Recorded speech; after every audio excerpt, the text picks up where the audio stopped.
আমরা সবাই জানি ভুয়া খবর খুবই বিপজ্জনক, কিন্তু কেন মানুষ ভুয়া খবর তৈরি করে বা ছড়ায়? শুধুমাত্র সামাজিক বা রাজনৈতিক কারণই নয়, এর পেছনে রয়েছে গভীর মানসিক কারণ। আজ আমরা জানব কিভাবে নিজের মস্তিষ্কই আমাদের গভীর ভ্রান্তির ফাঁদে ফেলে দেয়। আমরা এমন তথ্য খুঁজে নেই বা বিশ্বাস করি যা আমাদের পূর্ববর্তী ধারণা বা মতের সাথে মিলে যায়। এটা কনফার্মেশন বায়াস।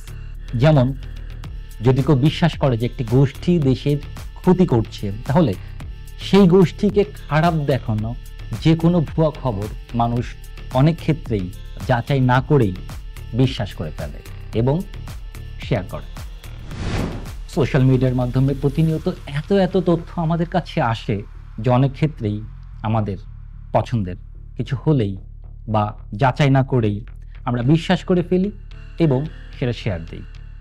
ফেসবুকেই দেখা যায় এরকমের অনেক ঘটনা যা আসছে, আমরা শুধুমাত্র শিরোনাম পড়ছি এবং তারপর একে অপরের সাথে শেয়ার করছি, ভেতরের সংবাদটি পুরোপুরি না পড়ে অথবা তথ্যটি যাচাই না করেই। এটা কগনিটিভ ওভারলোড বলতে বোঝায়।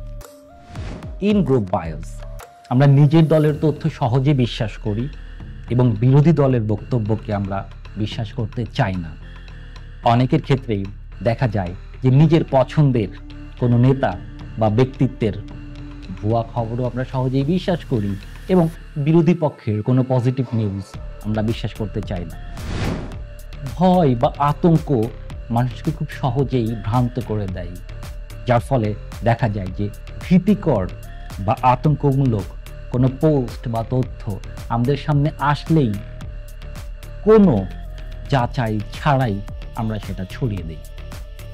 উদাহরণস্বরূপ বলা যেতে পারে যে কোভিড-19 সময় অনেকেই অসংখ্য গুজব বিশ্বাস করেছিল শুধুমাত্র ভয় ও আতঙ্কের কারণে এবং ছড়িয়েছিল প্রচুর। সোশ্যাল ভ্যালিডেশন, সামাজিক স্বীকৃতি বা শেয়ারিং ইম্পালস অনেকেই নিজেকে দায়িত্ববান বা সচেতন হিসেবে পরিচিত করতে চান।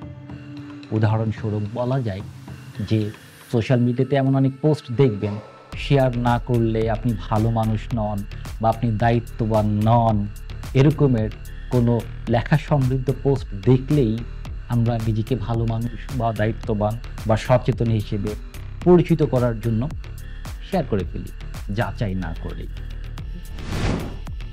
ইউরোস্টিক প্রসেসিং, আমরা অনেক সময় বিশ্লেষণ বা চিন্তা না করেই কোনো পোস্ট শেয়ার করে থাকি।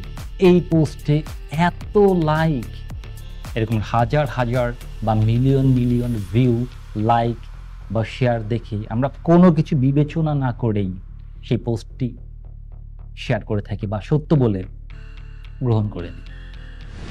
সবশেষে বলতে হয় মিডিয়া লিটারেসির অভাব।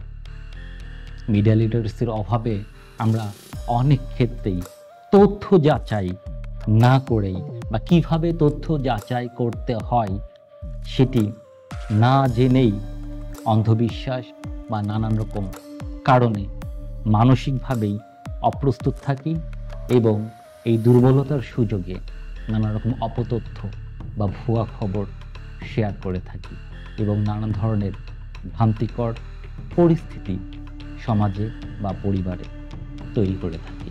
তাই মনে রাখুন, শুধু ফ্যাক্ট চেক নয়, নিজের মনকেও চেক করুন, নিজে সচেতন হন এবং অপরকে সচেতন করুন।